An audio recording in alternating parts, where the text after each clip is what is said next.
All right, here we go. As usual, anyone watching the recording or the video afterwards, you can probably skip the first couple minutes if you want to.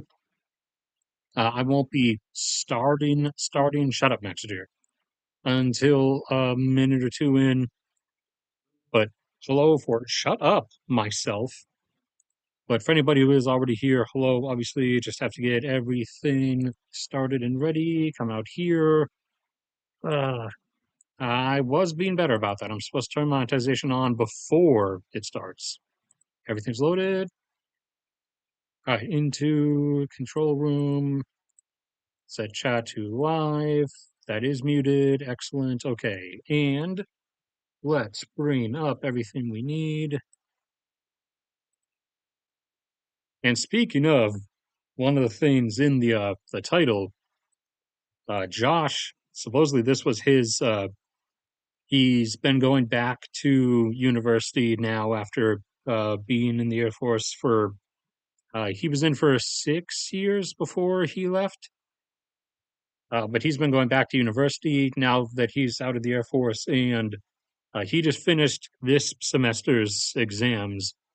But thankfully, he is obviously not Russian, so and he, uh, I presume, didn't fail anything, so he's not at risk of getting thrown into the back of a white van and then getting sent off to a front line in Eastern Europe to die. But potentially, quite a number of Russian university students might now actually be at risk of that, as the Russian government looks for any and every possible uh, semi, but gradually less and less undesirable group they can throw at the whole meat grinder issue before being backed into a corner of actually having to just do outright mobilization. Let's see. All right, everything's good. 2 minutes. Two. All right, I'll wait one more minute. See if anybody else shows up. So let me take a sip of water.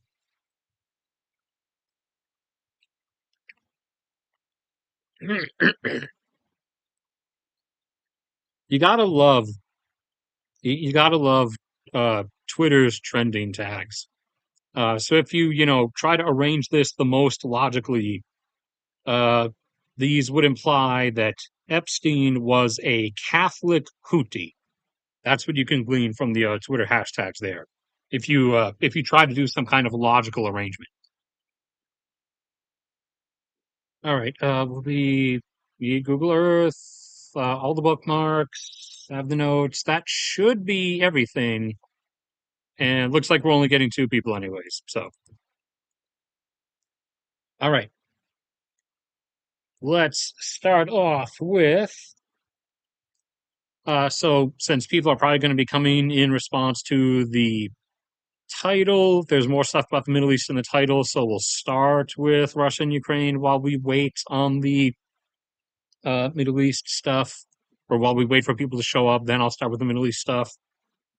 So, as things tighten economically in Russia, this is showing up in different ways. In the past couple streams, we talked about the massive plummet in vehicle sales and in municipal purchases of buses to maintain municipal public transportation systems because the localized oblast and city governments are no longer actually getting uh, the outflow sizes of finances that they would usually get from Moscow.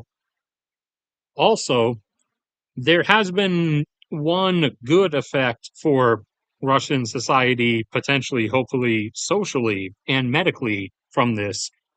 And that is that compared to the first 3 months of last year, alcohol sales, alcohol consumption is down over 11%.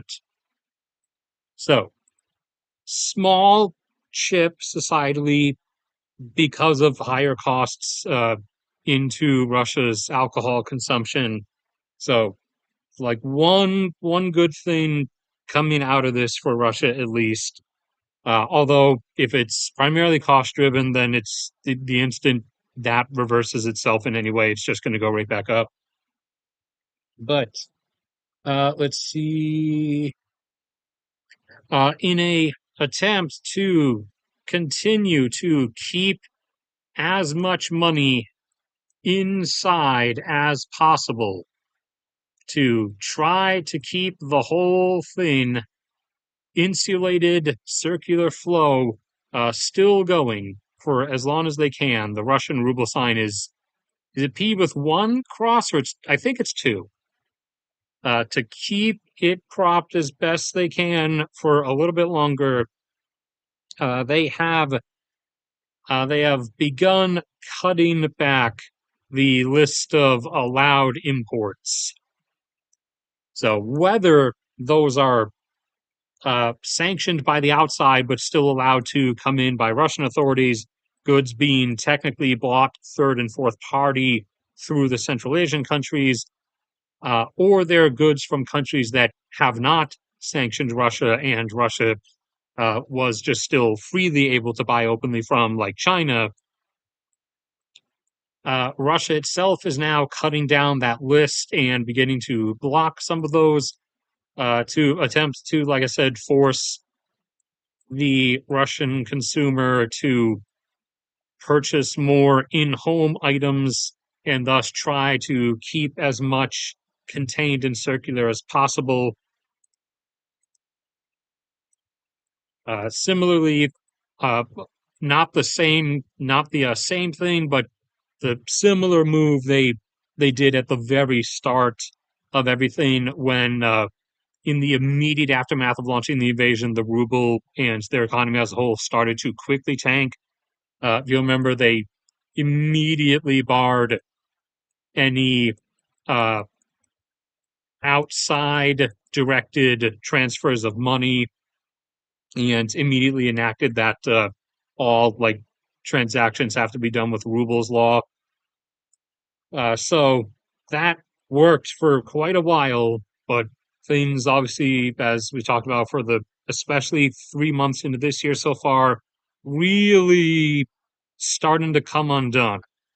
So starting to bar off of the imports list to try to make sure as many people regarding as many products as possible are forced to buy internal Russian options and thus keep things running as best as possible.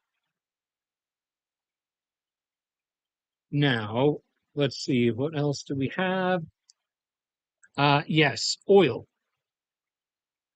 Oil climbed back up a bit, more up towards 65.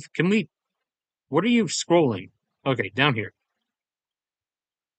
So for the better part of the second half of last year, it was averaging roughly around or a bit above 70, probably coming out to an average of like 72, and dipping under 70 a few times. Now, since all the Trump mega tariffs, trade war stuff, and the OPEC output surge started, it plunged down to about 60 and has today come up to 64, 65. That jump up by a couple dollars is primarily riding on the back of Trump re-sanctioning Iran after Iran was released from sanctions a couple of years back. So Iran is now theoretically, depending on how much the rest of the world complies with not being permitted to buy Iranian oil this time around, about to have to curtail its oil production again. We'll see how many and who actually obeys that. That'll take a couple months, obviously, to pan out and let us see how far that goes. That has oil back up to about 64, 65, which is now thus only like $5 or $6 below what it was averaging during the second half of last year. So for the moment, looks not as bad, but still, worse, obviously, than Russia's financial position would otherwise have been, since the Urals, Russia's actual oil on the market is selling for about $10 less, about 54. And Russia's oil production break-even price is mixed because remember, you got all kinds of fields. You got Arctic permafrost stuff that's been in production for a while.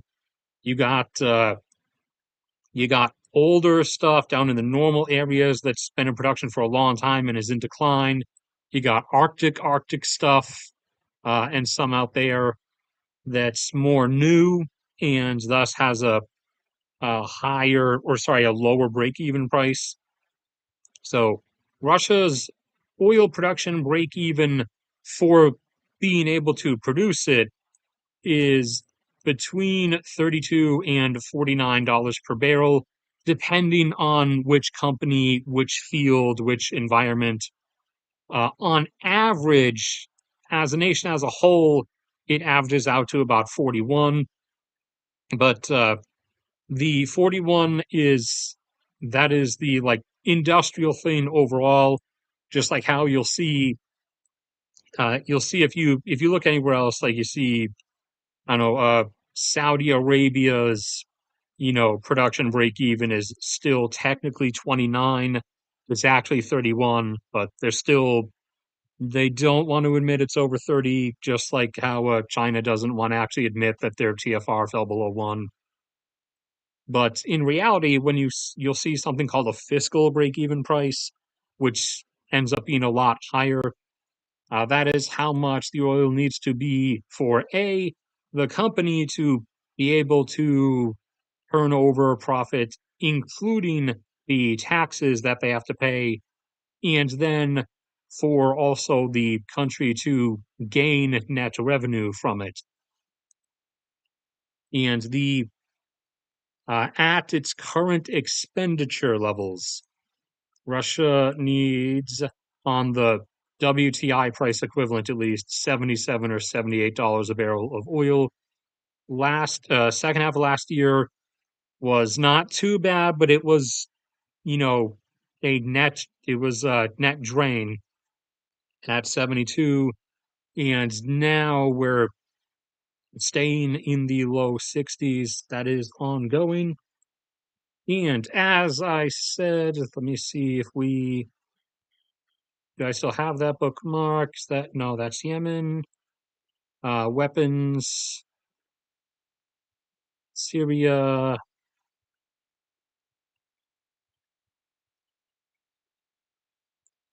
Yeah. Here's one of the notices being issued out. So Russia, in one more apt to potentially get people who Moscow hopes society won't care about the deaths of too much, since they've already run through the prisoners. They sent the prisoners. They did the one grab of 300,000 random middle-aged dads. That didn't go over too well, so they want to avoid that again. And they, will piss the moms off if they send, the teenage regular yearly conscripts to go die. So they gotta grab, and they're starting to run into expense issues with having ridiculous $50,000 sign-on bonuses for more people to still willingly sign up. So the one other angle they seem to have come up with now on finding a quote unquote undesirable group that society won't care about the loss of too much is university students, specifically university students who are not actually seemingly going to get their degrees or accomplish anything.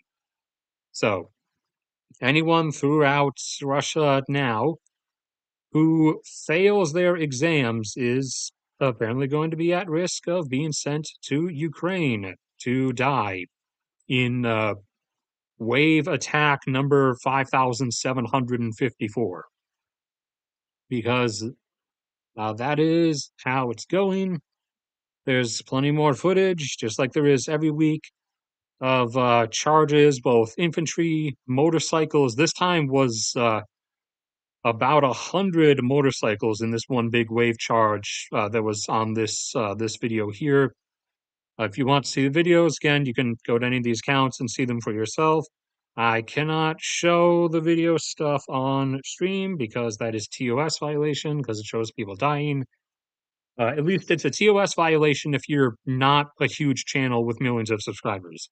If you have millions of subs and you're a huge channel and YouTube makes a lot of money off of you, then you can basically do whatever you want, including actual crime, and YouTube will not ban you for anything. But yeah, there's been actually an uptick. They seem to be going through a spring offensive, really trying to punch through, and it's not exactly working out. Okay, that's the top of the list of everything. It's not exactly working out, and Ukraine is actually now the one gaining ground. Granted, really small incremental gains, primarily pushing back around the little outward thrust area there in the Donetsk Oblast that Russia had spent a year and a half, like throwing tens of thousands of people to their deaths to get.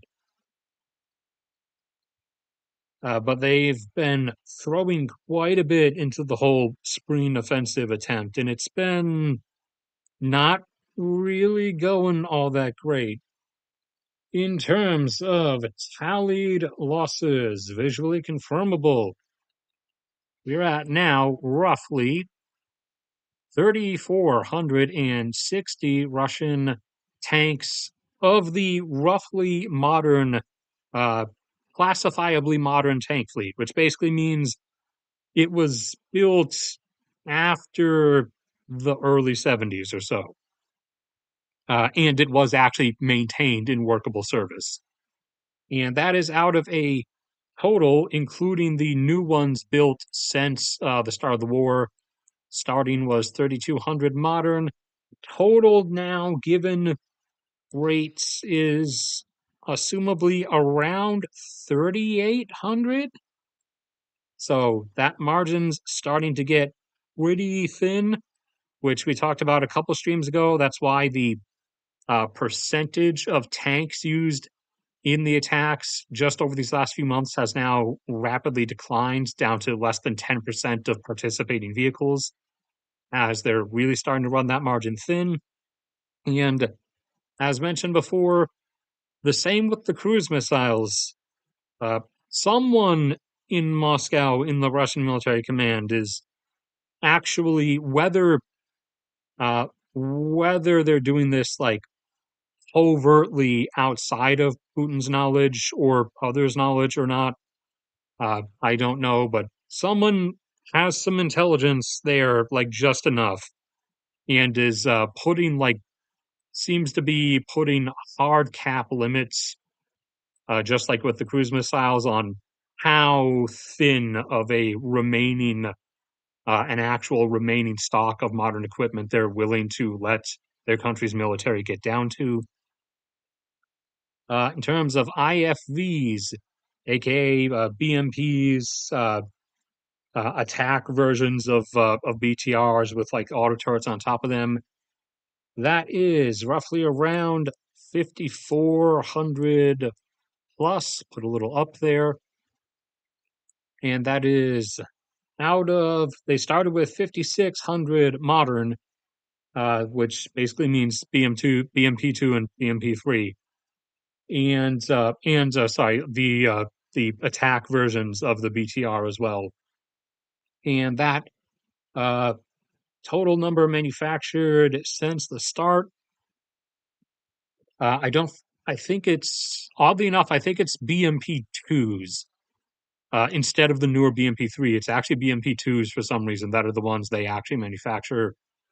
But everything added together since the start would put the modern IFE and AFE combined fleet at a net total of 63. So that's now under the less than 1,000 threshold. and we'll see how that plays out likely in a few weeks.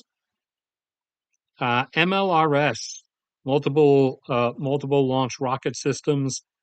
Those are now in the 500 excess area out of a starting total of about 1,200 supposedly, and number manufactured since the start is not certain, but not exactly in decent numbers like the other two were. Theoretically, they might have a bit more than 1,250 as a net total, but that one is a bit less certain than the tank manufacturing and IFV manufacturing stuff is. Also, in a continuing pattern of doing stuff and then undoing the stuff over in Washington, Trump, while publicly doing the whole both sides argument, has actually secretly, as in they did this, and unlike everything else that they loudmouth announce all over Twitter constantly and hold White House press conferences to showboat about, they much more quietly uh, actually signed the thing to extend the sanctions against Russia for another, I believe it was 2 years. But that would go against the like narrative he's been trying to run with. So that was kept kind of quiet, but that actually did happen to a bit of surprise. Let's see. What else did we have? Let's see. So, blah, blah, blah. Student draft, cutting imports, alcohol consumption. Oh, yeah. Total number of Russian companies is now starting to rise more quickly who are in a situation of overdue debts. That number now being 22%. As of the end of last year, it was 18%, I believe. So that is ticking up decently quick. And I think that's the last thing here. Then, oh, no. So to address the comments that was made on a previous episode, Russia considered the energy infrastructure truce to retroactively apply starting March 20th, which is not how reality works. The thing was agreed upon and said to be implemented in full starting the 25th or 26th, after which is when Ukraine stopped striking oil and gas stuff for about 3 weeks. Uh, within 2 days, Russia struck the electrical infrastructure in Kharkiv and has continued doing so in various cities, along with striking apartment complexes and restaurants. But Ukraine, well outside of my expectations, waited quite a while. My assumption, I don't remember if I actually voiced that or not, but my assumption was that Ukraine would hold off for like 1 week, since they knew Russia would still just keep doing whatever. And I assumed they would hold off for 1 week and let that like show for itself. But they apparently decided to go on with it for as long or for a decent time longer, up to 3 weeks. Those 3 weeks ending on, I believe, Tuesday, because Tuesday was the day they finally started to resume as well, and they struck, I think, the Bryansk refinery again. I'm not sure if it was the Bryansk one or the Kursk one. And there was one other thing. There was a factory somewhere in this region that makes like mechanical parts. That one did that one actually did was another case of stuff just burning down on its own. The 1 out of 10 times where Russia claims it was just natural causes, and it actually was just natural causes. And there was a drone strike on Saratov. Make sure I'm still right. Yes, this is Saratov. There was a Beaver drone swarm strike on an airfield in Saratov, and that was the fuel tanks that were hit. The jet fuel tanks, or the fuel farm, is the proper Air Force term. As every Air Force base of any country presumably has fuel tanks of its own on it to have like extra fuel on hand. In the U.S., you'll typically see you'll have the runway and someone you'll buy. You'll typically have a few big ones, a few of the big like 50,000 barrel drum ones, and or vertical cylinders.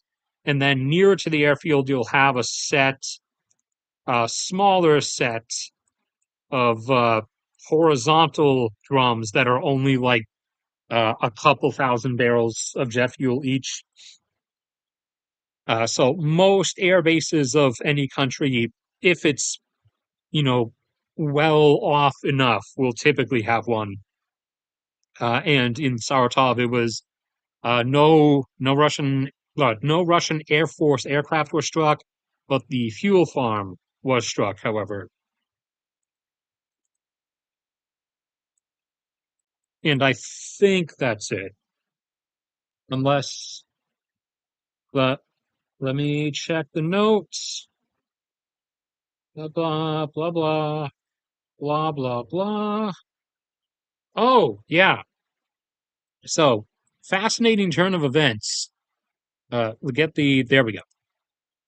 Fascinating turn of events. You got Belarus here, who, along with Russia, constantly, criticizes the U.S. and Western countries in general about how immigration is evil and they shouldn't do it and they're destroying themselves. Now, all of a sudden, Lukashenko there in Belarus is said that Belarus is going to bring in a couple 100,000 uh, farm workers from Pakistan because the labor shortage in Belarus is now so bad. So, interesting sudden U-turns going on here, or interesting case of saying one thing out one side of your mouth, but actually doing the other.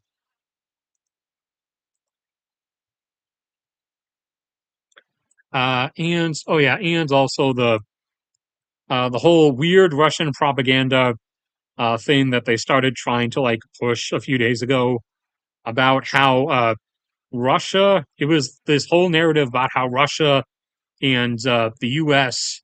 need to team up in an alliance because otherwise, Europe is going to destroy them.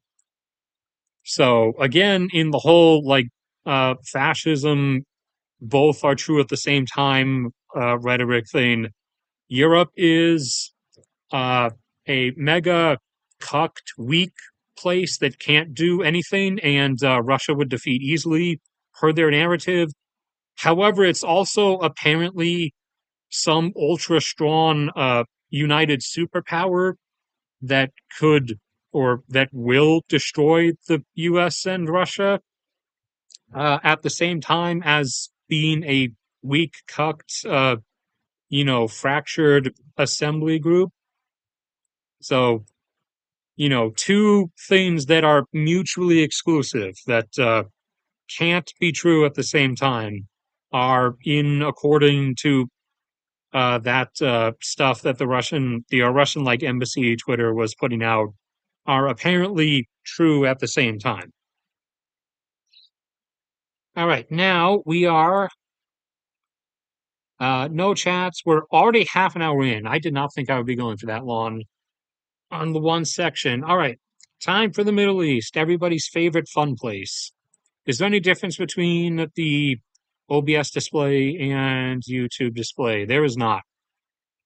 Nobody is here.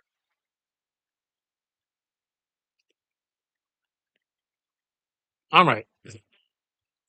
So, U.S. has continued relentless airstrikes every night for we are now at 36 days. At least I believe that was the total tally. If we continue tonight, that will be 37. So, constant, endless airstrikes on Western Yemen in the Houthi controlled areas have destroyed quite a number of things. Remaining air defense systems, cruise missile batteries, and Shahed drone launchers when they bring them out. A few of the ballistic missile launcher trucks, but I guarantee you, they still have a fair amount of those hidden underground somewhere.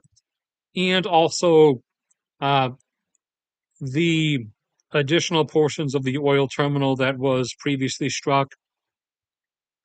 Now, as you are potentially aware, there is Libya is kind of, or sorry, Yemen is split. Libya is also split, but Yemen is kind of split. You got Yemen over here, and then you got Big H for Houthi Yemen over here, and regular Yemen, the regular Yemenis military has begun mobilizing and positioning 80,000 plus troops and associated vehicles and equipment along the rough, loosely defined border that they have with the Houthi controlled region of Yemen. So it looks like the remaining pre Houthi government of Yemen is going to try to utilize the ongoing chaos and damage that the Houthis are suffering from the airstrikes as a attempt to push in and reclaim at least as much of control as they can manage to. When they're actually going to cross over the threshold and start is as of yet unknown, but that massing of forces along that line has been observed over the last week or two. So that is something that's coming in the immediate term. I don't know if they're going to go in very soon while airstrikes are still ongoing, or they're waiting until the airstrikes are done so that they don't accidentally get caught in them, or if they're assuming that the airstrikes are going to destroy absolutely everything, which some amounts, whether 10%, whether 40%, some amount of the Houthi equipment is going to survive in the long run. Because that section of Yemen does have not really tall mountains. They're more along like Appalachia mountain heights in comparison. For a comparison, it does have mountains and tunnels and stuff, or semi bunkers like dug into them that they can hide stuff in. But that's still ongoing. Meanwhile, the U.S. has reversed course on Iran. So or the U.S. was previously saying that Iran had to agree to give up its nuclear program completely, which, Iran was not going to do. Now, however, to the anger of Israel, we'll get to that in a second, the U.S. has now decided that that's no longer necessary. Iran can just, agree to partly, semi, kind of promise to mostly give up their nuclear program. Uh, now, a "I promise I will" signed on a sheet of paper is going to be accepted instead, and that does not have the Israeli government all that happy with the U.S. administration. Uh, Israel was really expecting that U.S. was going to hold that same line, and that Iran would obviously refuse, and that would result in joint U.S. and IDF airstrikes into Iran to not only destroy the nuclear program sites, what ones can be breached with bunker busting at least, but also to decimate Iran's actual military. Now it looks like potentially that's not happening. And we had this whole dispute between the U.S. and Israel a couple days ago, where the U.S. uh, is trying to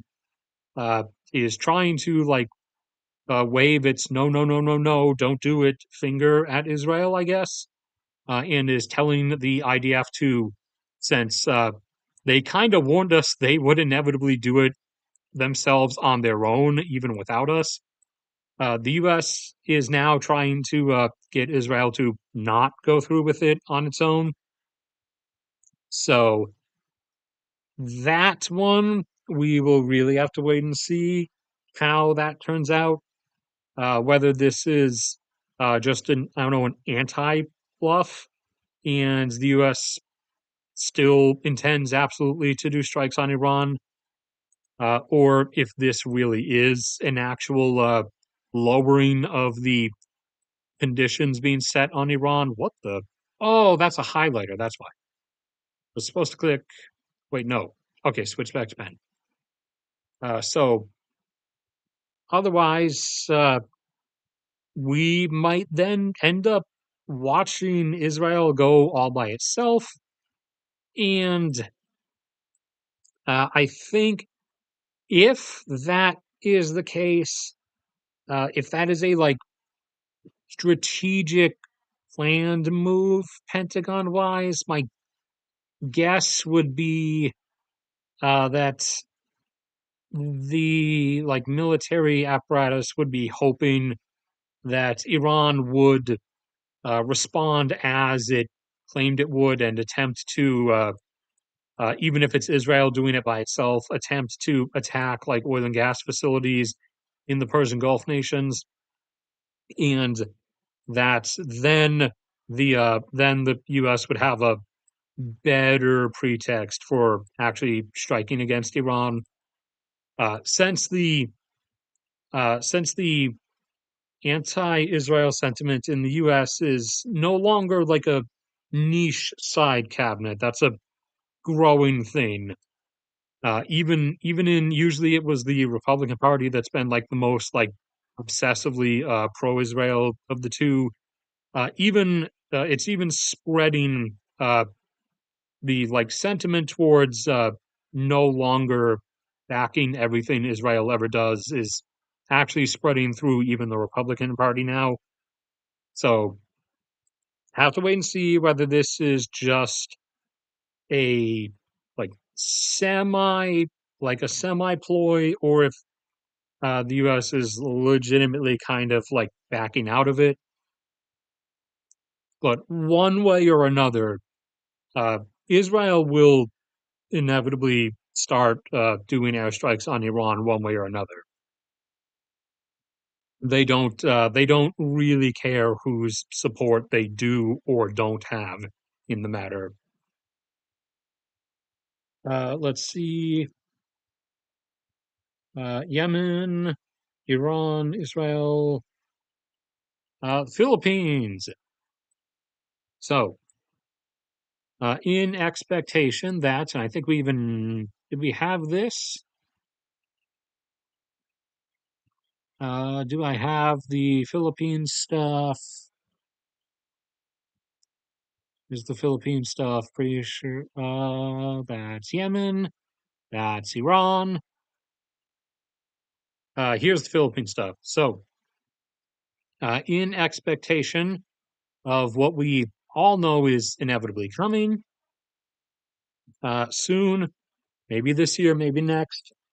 We'll have to, we'll see once we get into this summer if we start to see or don't see a, gradual or rapid mass amassing of force along the coastline there. is when we'll get to find out whether it what are you doing? Is when we'll get to find out whether it's happening this fall or not. But China has said that they're going to kind of similar to Iran's Persian Gulf oil infrastructure threat. Uh, they've said they'll also like strike at anybody who participates and attempts to help Taiwan in any way. So, in preparation for what we all know is coming, the U.S. let's get the Philippines, sorry, just the whole archipelago. Uh, the U.S. has been moving additional air defense assets into the Philippines over the last week or two, as we get to see in this one. Uh, primarily, uh, primarily Avengers and also other interdiction systems.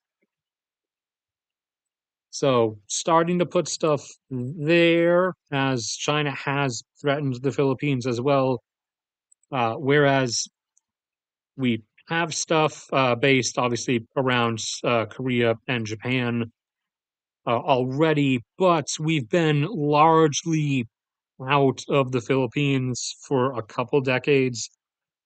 And the Philippines Air Force slash Army also doesn't really have that much in regards to air defense of their own.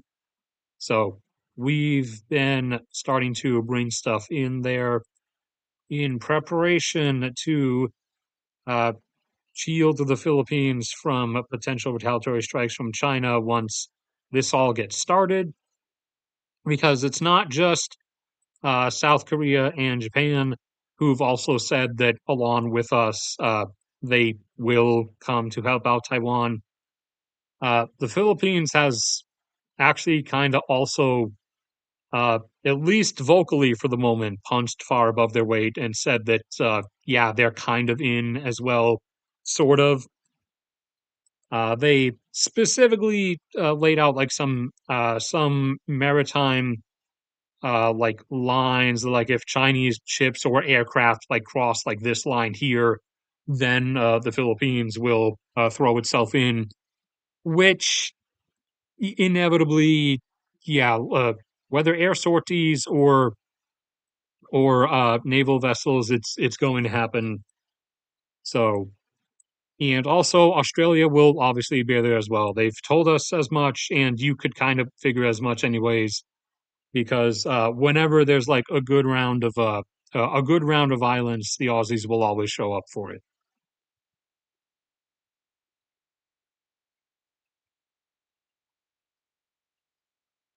Now, in terms of, did anybody actually show up? Oh, we did have people show up.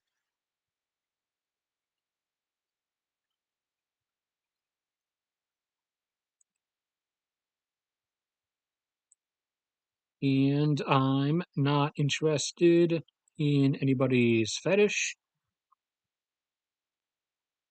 Uh, U.S. coordinate with the government forces in Yemen. I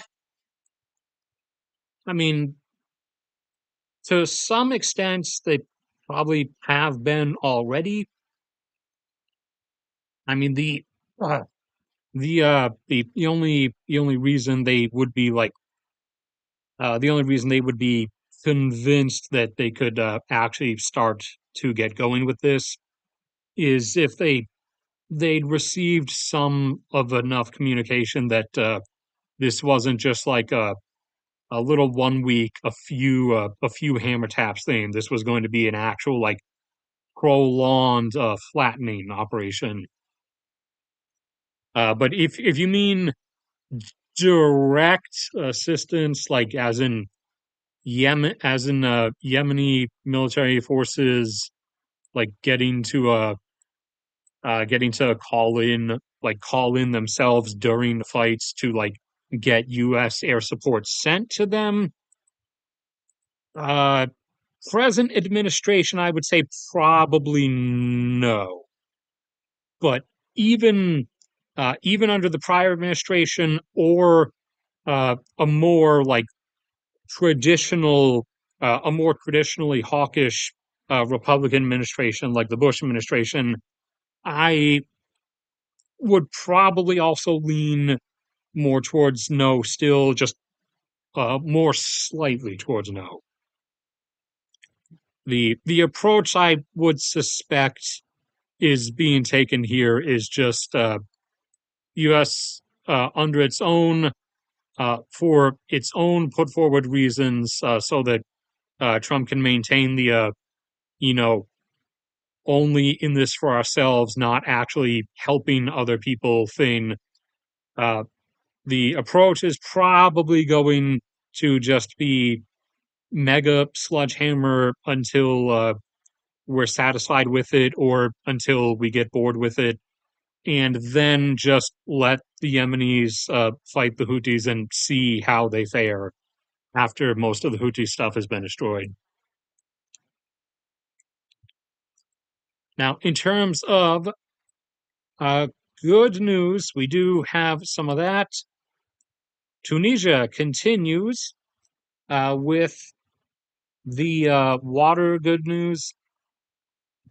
Tunisia, although the rate has slowed down as we're getting into the hotter months of the year, Tunisia's total water supply, the percent full across all of its dams collectively, is still continuing to recover, is still continuing to increase, and is now up back up to 36% full nationwide. And as I said previously, they've been repairing all the ancient, predominantly still from the French colonial times, 60 plus years ago, water pipeline infrastructure in the country that was decayed and broken down and was, losing so much water in transit that was part of their problem. They've now repaired and replaced, modernized enough over the past few months to where about 10,000 plus cubic meters of water loss daily has now been stopped from the network. And as countries continue to economically rise and improve, number of countries, the list is growing for the number of countries that have actually gotten to such a such a modern, such a like modernized, like decent enough point to where they have more of their people returning than they do leaving.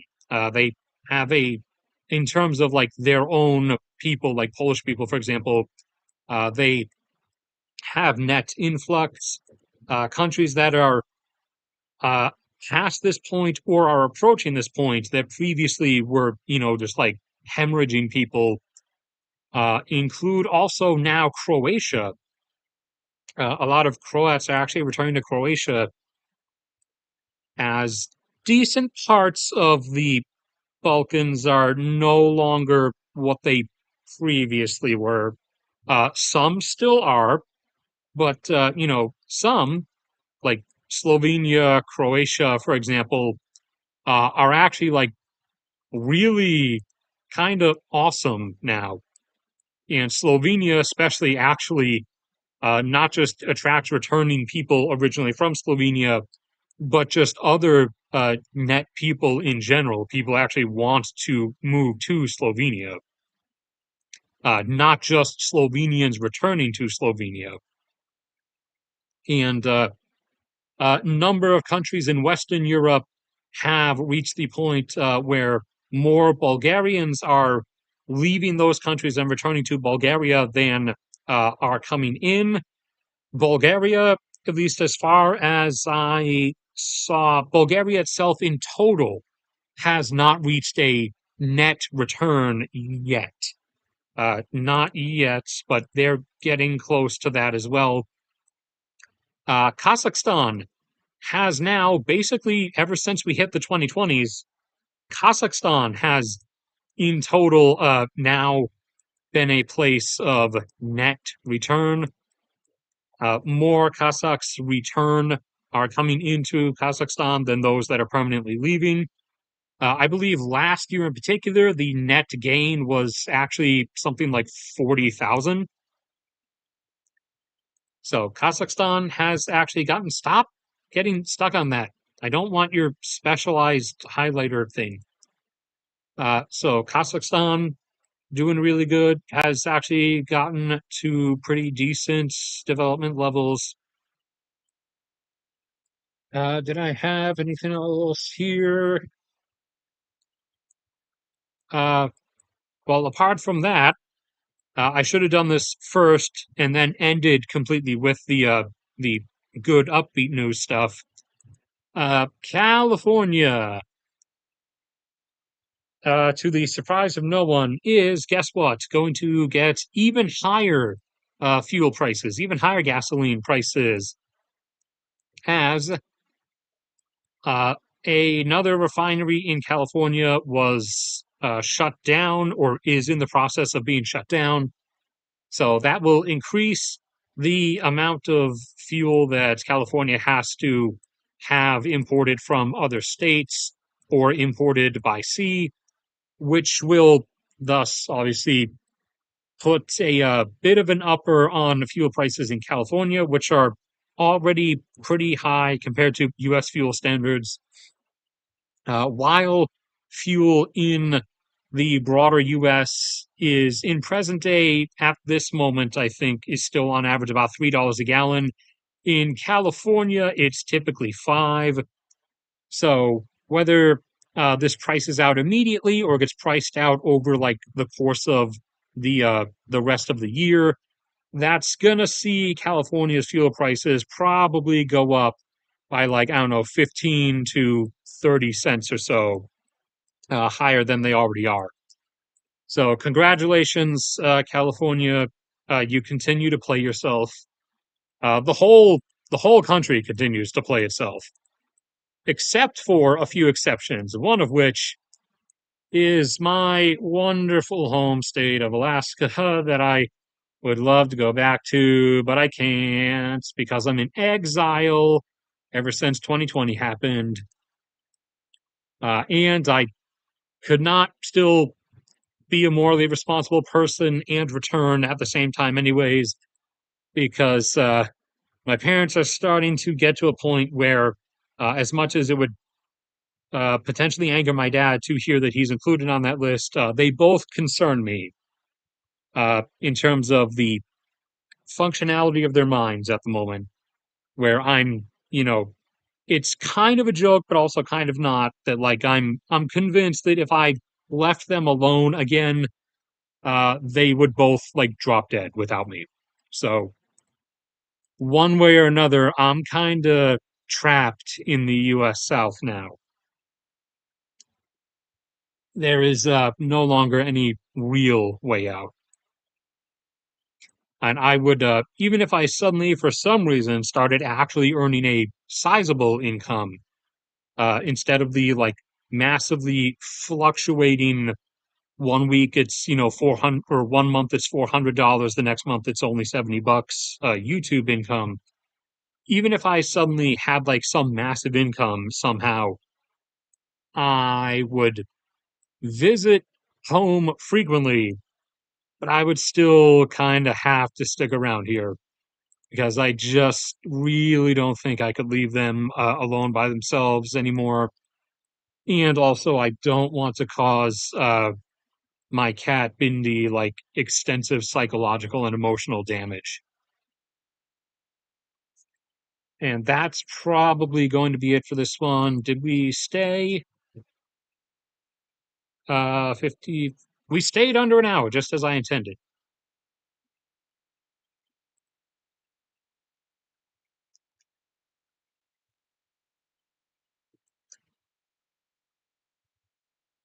So nothing like happened to them. They're just aging.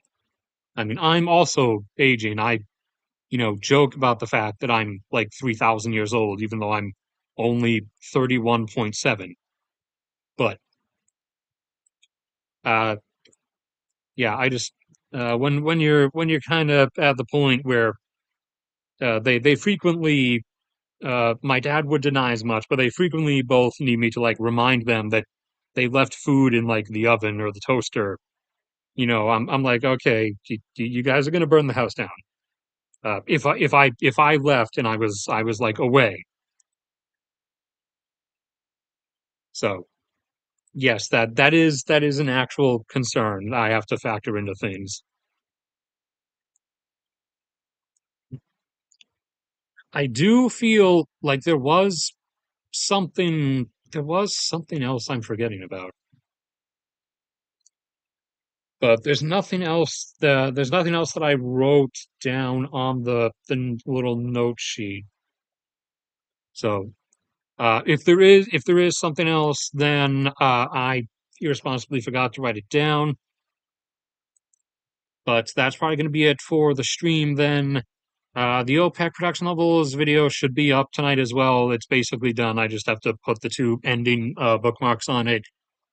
The oil demand data comes out Monday, so that video would probably be up on Tuesday.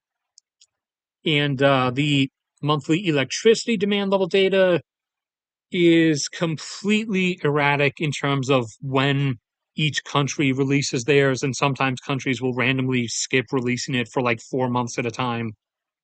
So I usually wait until like very close to the end of the month to do that because I want to make sure I get as many of them as possible.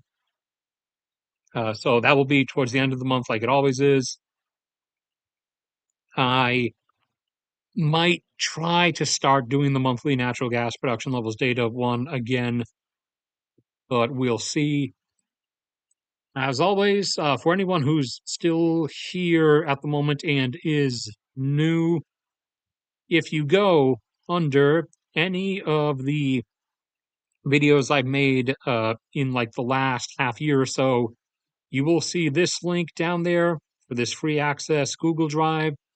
If you go to that, there are folders full of all kinds of different graphs and charts, data compilations, and everything. For example, we were just mentioning the oil production ones. So you can go and find like any of these. It's free to look at, it's free to access, it's free to use. Even if you make like a video where you do some publication thing and you make like $1 million off of it, throw me like 1% of that. That would be kind of nice. But it's all free to use. There's no actual paywall. But every I got everything in there from oil production, demand, breakdowns of like oil consumption by product for each country. Like I'll just randomly pick on Brazil. You can see theirs, how theirs breaks down. Excuse me. Click out, please. Thank you. Individual graphs I started making. I have to continue those for each country for gasoline, diesel, and jet fuel demand. Future oil production projections. We got population and demographic data, including fertility rates, population projections, way more realistic ones than what you're going to get from Google's immediate AI results or even from the UN stuff, which is still really delusionally optimistic. Most likely current populations, agricultural capabilities. I have to rework that because I did not factor a number of things in when I was looking at metals and minerals. We got changes in uses over time. I just started making these. So like you can see solar popped into existence there and really started ballooning and is really eating into a silver demand. And you can see here the batteries demand for nickels from EVs and grid batteries sort of massively ballooned here rapidly over the last few years and is eating into nickel demand. You got the general mining supply, global production rates. You got breakdowns of each metal's uses, their present uses, at least broken down in a pie chart.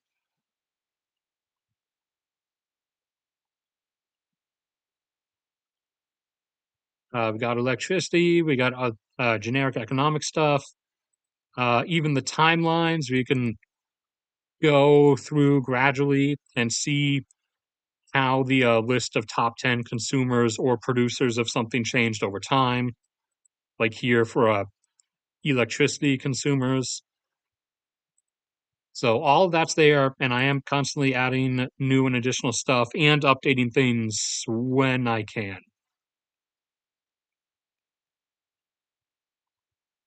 But so that's all there, and that's also supported. That's in the same vein of support as the PayPal and Patreon stuff.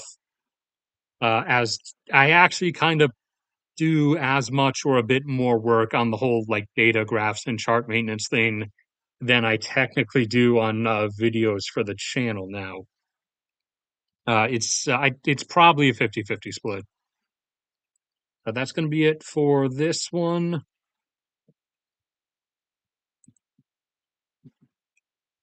and I will see everybody around next time.